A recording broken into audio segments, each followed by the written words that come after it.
Usually ಶ್ವಾಸಕೋಶ ಮತ್ತು ಎದೆಗೂಡು ಮಧ್ಯದಲ್ಲಿ ಒಂದು ಖಾಲಿ ಜಾಗ ಇರುತ್ತೆ. ಅಲ್ಲಿ ಜಸ್ಟ್ ಒಂದು 30 ml ನೀರು ಇರುತ್ತೆ.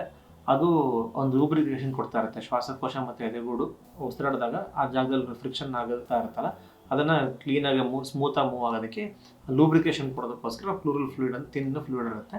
ವಿಜಯ ಕರ್ನಾಟಕ ವೀಕ್ಷಕರಿಗೆ ನಮಸ್ಕಾರ. ನಾನು ಡಾಕ್ಟರ್ ಶಿವಲಿಂಗ ಸ್ವಾಮಿ ಸಾಲಿಮಠ್.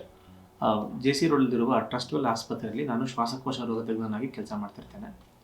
ಇವತ್ತು ಒಂದು ಕಾಯಿಲೆ ಬಗ್ಗೆ ಮಾತಾಡೋಣ. ಪ್ಲೂರಲ್ ಡಿಸೀಸಸ್ ಅಂದರೆ ಶ್ವಾಸಕೋಶದ ಪಕ್ಕದಲ್ಲಿ ಮತ್ತು ಎದೆಗೂಡು ಮಧ್ಯದಲ್ಲಿರುವ ಜಾಗದಲ್ಲಿ, ಅದಕ್ಕೆ ಪ್ಲೂರಲ್ ಕ್ಯಾವಿಟಿ ಅಂತ ಕರಿತೀವಿ, ಪ್ಲೂರಲ್ ಸ್ಪೇಸ್. ಅದರಲ್ಲಿ ತುಂಬ ಥರ ಕಾಯಿಲೆಗಳು ಬರ್ತದೆ, ಅದಕ್ಕೆ ನಾವು ಪ್ಲೂರಲ್ ಡಿಸೀಸ್ ಅಂತ ಕರಿತೇವೆ. ನೀವು ನಾರ್ಮಲಿ ಕೇಳಿರ್ಬೋದು ಬೆನ್ನಲ್ಲಿ ನೀರು ತೆಗೆದ್ರು ಅಂತ, ಓಕೆನಾ. ಶ್ವಾಸಕೋಶದಲ್ಲಿ ನೀರು ತುಂಬಿಕೊಂಡಿತ್ತಂತೆ, ಅದಕ್ಕೆ ಬೆನ್ನಲ್ಲಿ ನೀರು ತೆಗೆದ್ರು, ಸೂಜಿ ಹಾಕ್ಬಿಟ್ಟು ಅಥವಾ ಟ್ಯೂಬ್ ಹಾಕ್ಬಿಟ್ಟು ನೀರು ತೆಗೆದ್ರು ಅಂತ ಕೇಳಿರ್ತೀರ. ಇದ್ರ ಬಗ್ಗೆ ಮಾತಾಡೋಣ. ಯೂಶ್ವಲಿ ಶ್ವಾಸಕೋಶ ಮತ್ತು ಎದೆಗೂಡು ಮಧ್ಯದಲ್ಲಿ ಒಂದು ಖಾಲಿ ಜಾಗ ಇರುತ್ತೆ. ಅದರಲ್ಲಿ ಜಸ್ಟ್ ಒಂದು 30 ml ನೀರು ಇರುತ್ತೆ. ಅದು ಒಂದು ಲೂಬ್ರಿಕೇಷನ್ ಕೊಡ್ತಾ ಇರುತ್ತೆ. ಶ್ವಾಸಕೋಶ ಮತ್ತು ಎದೆಗೂಡು ಉಸಿರಾಡಿದಾಗ ಆ ಜಾಗದಲ್ಲಿ ಫ್ರಿಕ್ಷನ್ ಆಗ್ತಾ ಇರುತ್ತಲ್ಲ, ಅದನ್ನು ಕ್ಲೀನಾಗಿ ಸ್ಮೂತಾಗಿ ಮೂವ್ ಆಗೋದಕ್ಕೆ ಲೂಬ್ರಿಕೇಷನ್ ಕೊಡೋದಕ್ಕೋಸ್ಕರ ಪ್ಲೂರಲ್ ಫ್ಲೂಯಿಡ್ ಅಂತ ತಿನ್ನ ಫ್ಲೂಯಿಡ್ ಇರುತ್ತೆ. ಸೊ ಆ ಜಾಗದಲ್ಲಿ ನಾರ್ಮಲಿ ಆ ಜಾಗ ಮುಚ್ಚಿರುತ್ತೆ. ಅದರಲ್ಲಿ ಅಬ್ನಾರ್ಮಲಿ ನೀರು, ಗಾಳಿ, ರಕ್ತ, ಕೀವು, ಪಸ್ಸು ಇದೆಲ್ಲ ತುಂಬ್ಕೋಬೋದು. ಬೇರೆ ಬೇರೆ ಕಾಯಿಲೆಗಳಿಂದ ಈ ಥರ ತೊಂದರೆ ಬರುತ್ತೆ. ಇದಕ್ಕೆ ನಾವು ಪ್ಲೂರಲ್ ಡಿಸೀಸಸ್ ಅಂತ ಕರಿತೀವಿ. ಸೊ ಶ್ವಾಸಕೋಶದ ಮತ್ತು ಎದೆಗೂಡಿನ ಮಧ್ಯದಲ್ಲಿ ಇರುವ ಜಾಗದಲ್ಲಿ ಗಾಳಿ ತುಂಬಿಕೊಂಡ್ರೆ ಅದಕ್ಕೆ ನಾವು ನ್ಯೂಮೋಥೊರಾಕ್ಸ್ ಅಂತ ಕರಿತೀವಿ. ನೀರು ತುಂಬಿಕೊಂಡ್ರೆ ಅದಕ್ಕೆ ಹೈಡ್ರೋಥೊರಾಕ್ಸ್ ಅಥವಾ ಪ್ಲೂರಲ್ ಎಫ್ಯೂಷನ್ ಅಂತ ಕರಿತೀವಿ. ಅಲ್ಲಿ ಬ್ಲಡ್ ತುಂಬಿಕೊಂಡ್ರೆ ಅದಕ್ಕೆ ಹಿಮೋಥೊರಾಕ್ಸ್ ಅಂತ ಕರಿತೀವಿ, ಓಕೆನಾ. ಹಾಗೆ ಅಲ್ಲಿ ಪಸ್ ತುಂಬಿಕೊಂಡ್ರೆ ಅದಕ್ಕೆ ಪಯೋಥೊರಾಕ್ಸ್ ಅಥವಾ ಎಂಪೈಮಾ ಅಂತ ಕರಿತೀವಿ. ಈ ಥರ ಡಿಫ್ರೆಂಟ್ ಕಾಯಿಲೆಗಳು ಬರ್ತದೆ. ಏನಕ್ಕೆ ಈ ಥರ ಆಗೋದು? ಫಸ್ಟ್ ಕ್ಯೂ ಬಗ್ಗೆ ಮಾತಾಡೋಣ.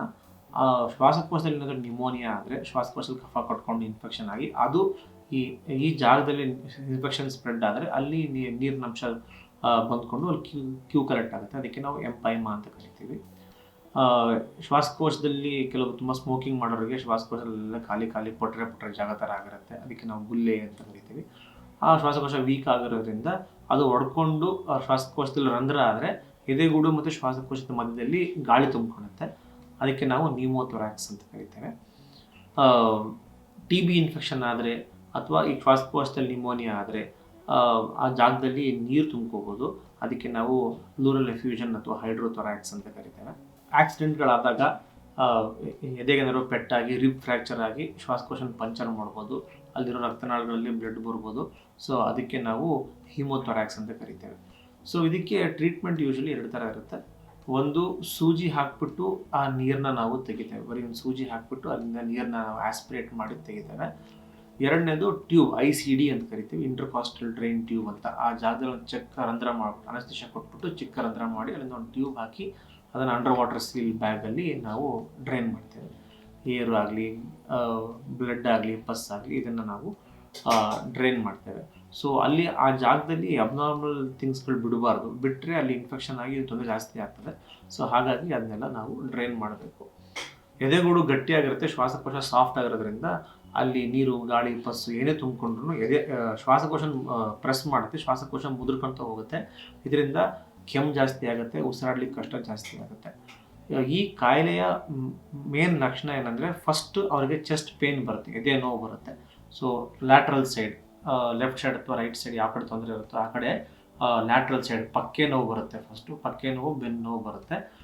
ಆ ನೋವು ಕಾಣಿಸ್ಕೊಂಡು ಆದಮೇಲೆ ಅವರಿಗೆ ಕೆಮ್ಮು ಸ್ಟಾರ್ಟ್ ಆಗುತ್ತೆ, ಡ್ರೈ ಕಾಫ್ ಮೇನ್ಲಿ. ಆಮೇಲೆ ಉಸಿರಾಡಲಿಕ್ಕೆ ಕಷ್ಟ ಆಗ್ಬೋದು. ಈ ಥರ ಇದ್ದಾಗ ನಾವು ಚೆಸ್ಟ್ ಎಕ್ಸ್ರೇ, ಶ್ವಾಸಕೋಶದ ಎಕ್ಸ್ರೇ ಅಥವಾ CT ಸ್ಕ್ಯಾನ್ ಮಾಡಿಬಿಟ್ಟು ನೋಡ್ತೇವೆ. ಅದರಲ್ಲಿ ತೊಂದರೆ ಕಂಡ್ರೆ ತಕ್ಕನಂಗೆ ಟ್ರೀಟ್ಮೆಂಟ್ ಕೊಡ್ಬೋದು. ಯಾಕೆ ಈ ಥರ ಪ್ರಾಬ್ಲಮ್ ಬರ್ಬೋದು ಅಂದರೆ, ಒಂದು TB ಇನ್ಫೆಕ್ಷನ್ ಆದರೆ ಅಥವಾ ರೆಗ್ಯುಲರ್ ಬ್ಯಾಕ್ಟೀರಿಯಲ್ ಇನ್ಫೆಕ್ಷನ್ ಆದರೆ, ಫಂಗಲ್ ಇನ್ಫೆಕ್ಷನ್ನು ಅಲ್ಲಿ ಸ್ಪ್ರೆಡ್ ಆದರೆ, ಪೆಟ್ಟಾದಾಗ ನ್ಯೂಮೋಥೊರಾಕ್ಸ್ ಆಗಿ ಅಥವಾ ಹಿಮೋಥೊರಾಕ್ಸ್ ಆಗಿ ಆದರೆ ತೊಂದರೆಗಳು ಬರ್ಬೋದು. ಇದನ್ನು ಇಮಿಡಿಯೇಟ್ಲಿ ಟ್ರೀಟ್ಮೆಂಟ್ ಮಾಡಬೇಕು. ಇಲ್ಲ ಅಂತಂದರೆ ಆ ಜಾಗದಲ್ಲಿ ನೀರಿನಂಶ ಕೂತ್ಕೊಂಡಿದ್ದು ಅದು ಗಟ್ಟಿಯಾಗಿ ಎಳ್ನೀರು ಕೊಬ್ಬರಿ ಆದಂಗೆ ಗಟ್ಟಿ ಆಗಿಬಿಟ್ಟು ಶ್ವಾಸಕೋಶ ಹಿಡ್ಕೊಂಡು ಕೂತ್ಕೊಂಡ್ಬಿಡುತ್ತೆ. ಸೊ ಅವಾಗ ಉಸಿರಾಡ್ಲಿಕ್ಕೆ ಕಷ್ಟ, ಲಾಂಗ್ ಟರ್ಮ್ ಥರ ಪ್ರಾಬ್ಲಮ್ ಕಾಸ್ ಮಾಡುತ್ತೆ.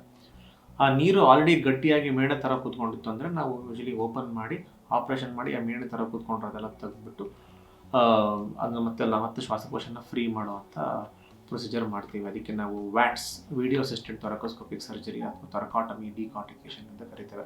ಸೊ ಯಾವಾಗಲೂ ನಿಮಗೆ ತುಂಬ ಎದೆನೋವು ಕಾಣಿಸ್ಕೊಂತು, ಎಸ್ಪೆಷಲಿ ಪಕ್ಕೆಗಳಲ್ಲಿ ಒಂದು ಸೈಡ್ ಅಥವಾ ಎರಡು ಸೈಡ್ ಪಕ್ಕೆಗಳಲ್ಲಿ ಎದೆನೋವು ಕಾಣಿಸ್ಕೊಂತು ಅಂದರೆ, ಉಸಿರು ತಗೊಂಡಾಗ ನೋವು ಜಾಸ್ತಿ ಆಗೋದು ಬಂತು ಅಂದರೆ, ಜೊತೆಗೆ ಒಣ ಕೆಮ್ಮು ಬರ್ತಾ ಇರೋದು, ಹಾಗೆ ಉಸಿರಲ್ಲಿ ಕಷ್ಟ ಆಗ್ತಿರೋ ತೊಂದರೆ ಕಾಣಿಸ್ಕೊಂತು, ಇದರೊಟ್ಟಿಗೆ ಜ್ವರ ಅಥವಾ ಊಟ ಸೇರದೇ ಇರೋದು,